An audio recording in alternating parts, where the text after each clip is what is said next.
একজন কাঠুরে এক প্রত্যন্ত গ্রামে বাস করত। প্রতিদিন সকালে সে জঙ্গলে যেত, যতটুকু পারত কাঠ কাটত, তারপর সেগুলো বাজারে নিয়ে বিক্রি করে তার স্ত্রী ও সন্তানদের খাওয়াতো।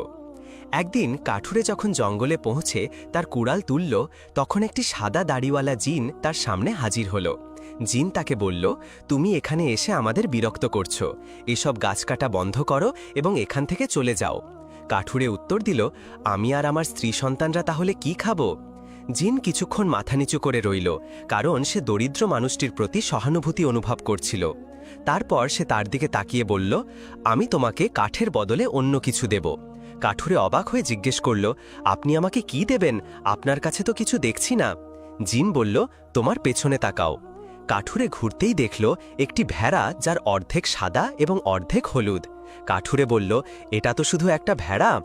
জিন উত্তর দিল, যদি তুমি সাদা দিক থেকে দুধ দোয়াও তবে দুধ পাবে, আর যদি হলুদ দিক থেকে দোয়াও তবে মাখন পাবে, আর এর থেকে কখনো কল্যাণ শেষ হবে না। এখন এটি নিয়ে চলে যাও এবং আমাকে আর কখনো তোমার মুখ দেখিও না। কাঠুরে ভেড়াটি নিয়ে বাড়ি ফিরে গেল এবং তার স্ত্রীকে পুরো গল্পটি জানালো। সে তাকে ভেড়াটি দোয়ার নির্দেশ দিল। স্ত্রী যখনই এর ওলান ধরল, তখনই দুধ উপচে পড়ল। যখন সে অন্যদিকে ঘুরল, মাখন উপচে পড়ল। লোকটি আনন্দে প্রায় উঠতে শুরু করল। সে দুটি বড় কলস ভরে ফেলল, একটি দুধ দিয়ে এবং অন্যটি মাখন দিয়ে, এবং বাজারে গিয়ে সেগুলো বিক্রি করে দিল। তারপর সে 4টি কলস কিনল। 5 দিন পর কাঠুরে একটি গাধায় করে অনেক জিনিসপত্র নিয়ে বাড়ি ফিরল। দীর্ঘ সময় পার হয়ে গেল এবং তার 1টি থেকে 3টি গাধা হল। তার জীবনে সুখ শান্তি ফিরে এলো। কাঠুরের প্রতিবেশী প্রতিদিন তাকে দেখত এবং ভাবত, এই সমস্ত সম্পদ সে কোথা থেকে পেল। একদিন সে তার স্ত্রীকে বলল, আমি চাই তুমি কাঠুরের বাড়িতে যাও এবং ওই কলসগুলোতে কি আছে তা জেনে আসো। স্ত্রীটি কাঠুরে বাজারে যাওয়া পর্যন্ত অপেক্ষা করল। তারপর তার প্রতিবেশীর বাড়িতে গেল এবং দরজায় টোকা দিল। কাঠুরের স্ত্রী দরজা খুলে তাকে স্বাগত জানালো। তারপর সে কিছু দুধ, মাখন এবং রুটি নিয়ে এলো এবং তাকে বলল, চলো আমরা একসাথে নাস্তা করি। প্রতিবেশী খাবারটি খেয়ে তার খুব ভালো লাগলো এবং সে বলল, তোমার কাছে কি এই দুধ আর মাখন অনেক আছে? কাঠুরের স্ত্রী কিছু না ভেবেই উত্তর দিল, হ্যাঁ, আমরা প্রতিদিন খাই এবং বিক্রিও করি। মহিলাটি মনে মনে বলল, এর জন্য তো অনেক ভেড়ার পাল দরকার, আর আমার প্রতিবেশীর বাড়িটি তার স্বামী এবং 3 সন্তানের জন্য এটা যথেষ্ট। তারপর সে আবার মনে মনে বলল, আমাকে অবশ্যই আমার প্রতিবেশীর রহস্য জানতে হবে। সে তার প্রতিবেশীকে বলল, আমার ছেলে অসুস্থ, তুমি কি আমাকে তোমার খাবার থেকে কিছু দেবে? কাঠুরের স্ত্রী উত্তর দিল, অবশ্যই, এখানে একটু অপেক্ষা করো, আমি তোমার জন্য একটি কলস উপহার হিসেবে ভরে দেব। যখন কাঠুরের স্ত্রী উঠল, তার প্রতিবেশী অলক্ষ্যে তাকে অনুসরণ করল এবং জানালা দিয়ে ছোট বাগানটির দিকে তাকালো। সে দেখল যে কাঠুরের স্ত্রী একটি অদ্ভুত রঙের ভেড়ার দুধ দোয়াচ্ছে। সে চতুরভাবে হাসল এবং নিঃশব্দে নিজের জায়গায় ফিরে গেল। তারপর সে তার কলসটি নিল এবং পেছনে না তাকিয়েই চলে গেল। সে বাড়ি ফিরে তার স্বামীকে যা দেখেছিল সব জানালো। লোকটি রাত হওয়া পর্যন্ত অপেক্ষা করল, তারপর প্রাচীর বেয়ে বাগানে প্রবেশ করল। ভেড়াটি নিয়ে গেল এবং তার জায়গায় একই রঙের একই ভেড়া রেখে দিল। যখন সে নিশ্চিত হল যে তার প্রতিবেশী কিছুই জানতে পারেনি, তখন সে বাড়ি ফিরে ভেড়াটি লুকিয়ে রাখল। সকালে কাঠুরের স্ত্রী কলসটি রাখল এবং প্রতিদিনের মতো এটি ভরতে চাইল, কিন্তু সে সামান্য পরিমাণ দুধ পেল। সে দ্রুত গিয়ে তার স্বামীকে খবর দিল।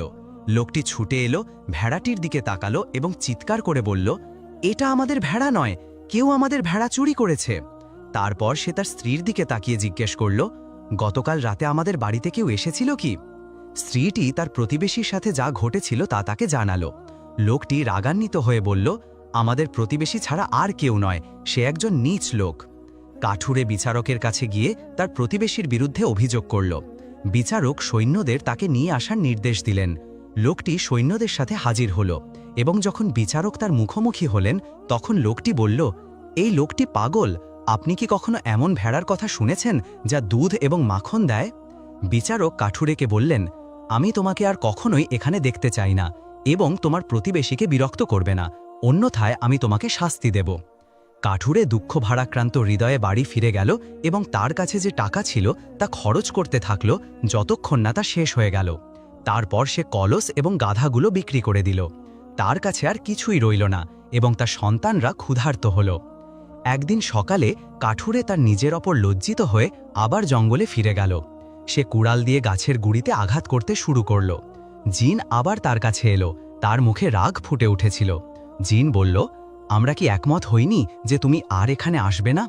কাঠুরে হতাশার সাথে উত্তর দিল, আমার প্রতিবেশী আমার সাথে প্রতারণা করেছে এবং আপনি আমাকে যে ভেড়াটি দিয়েছিলেন তা চুরি করেছে। আমি এখানে এসেছি কারণ আমি, আমার স্ত্রী এবং আমার সন্তানরা ক্ষুধার্ত। জিন মাথা নিচু করল এবং বলল, এটি শেষবারের মতো। যদি তুমি এটিও হারাও তবে তুমি আর কখনো আমার মুখ দেখতে পাবে না। তারপর জিন তার হাত বাড়িয়ে তাকে একটি মাপার পাত্র দিল এবং বলল, যদি তুমি এতে পাথর রাখো তবে তার রূপাতে পরিণত হবে। এবার এটি হারাতে না সতর্ক থেকো। কাঠুরে জিনের উপহার পেয়ে খুশি হল এবং তা নিয়ে বাড়ি ফিরে গেল। তারপর সে কিছু নুড়ি পাথর তুলে পাত্রে ফেলল এবং পাথরগুলো রূপার টুকরায় পরিণত হল। কাঠুরে যা দেখল তা বিশ্বাস করতে পারল না এবং আনন্দে চিৎকার করে বলল, আমরা ধনী হতে যাচ্ছি।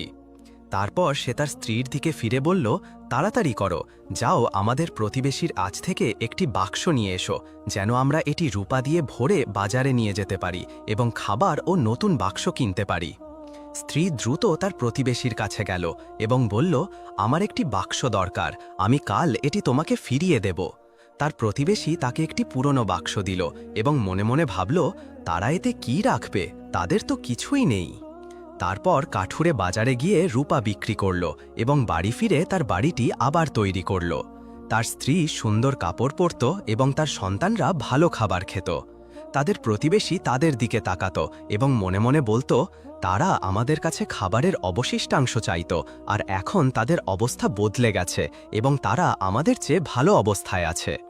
তারপর সে আবার মনে মনে ভাবল, আমাকে অবশ্যই এর পেছনের রহস্য জানতে হবে। পরদিন সকালে কাঠুরের স্ত্রী তার স্বামীকে বলল, প্রতিবেশীর বাক্সটি ফিরিয়ে দাও, যেমনটা তুমি কথা দিয়েছিলে। সে বাক্সটি নিল এবং বাড়ি থেকে বের হতে যাচ্ছিল, তখন তার মনে পড়ল যে বাক্সে কিছু পাথর রয়েছে যা রূপাতে পরিণত হয়েছিল। সে সেগুলো হাতে তুলে অন্য একটি বাক্সে ঢেলে দিল, কিন্তু বাক্সের এক কোণে একটি ছোট নুড়ি পাথর ভুলে গেল। যখন সে প্রতিবেশীর বাড়িতে বাক্সটি নিয়ে ফিরল, কৌতূহলী স্ত্রী দ্রুত এটি নিয়ে নিল এবং এটি উল্টে মেঝেতে কিছু খোঁজার চেষ্টা করল। তখন একটি ছোট পাথর পড়ে গেল। সে তার আঙুলের মধ্যে এটি ধরে তার স্বামীকে বলল, এসো, এই পাথরটি দেখো, এটি জ্বলছে। লোকটি এটি নিয়ে বলল, মনে হচ্ছে আমাদের প্রতিবেশীর জীবন এই পাথরের কারণে বদলে গেছে। তারপর সে কিছুক্ষণ ভাবল এবং বলল, এই বাক্সটি একটি অদ্ভুত কিছু বহন করছিল। রাতে লোকটি তার অভ্যাস অনুযায়ী কাঠুরের বাড়িতে লুকিয়ে প্রবেশ করল, প্রাচীর বেয়ে উঠল এবং সেই ঘরে প্রবেশ করল যেখানে সরঞ্জামগুলো রাখা ছিল। সে মাপার পাত্রটি নিয়ে গেল এবং তার জায়গায় একই রকম দেখতে আরেকটি রাখল। তারপর সে কারো নজরে না পড়েই চলে গেল।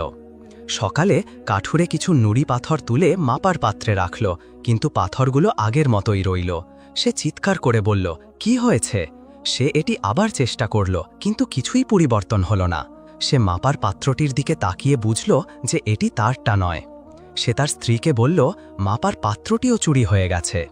মহিলাটি কাঁদতে লাগল এবং বলল, এখন আমরা কি করব? সে উত্তর দিল, আমি হার মানব না, আমি আবার জঙ্গলে ফিরে যাব। কাঠুরে তার অভ্যাস অনুযায়ী জঙ্গলে ফিরে গেল এবং সেখানে দীর্ঘক্ষণ অপেক্ষা করল। তারপর সে তার কুড়াল দিয়ে গাছে আঘাত করতে শুরু করল। জিন তার সামনে হাজির হল এবং কঠোরভাবে বলল, তুমি কি এখনো এখানে? আমি কি তোমাকে তোমার প্রয়োজন মেটানোর জন্য কিছু দিইনি?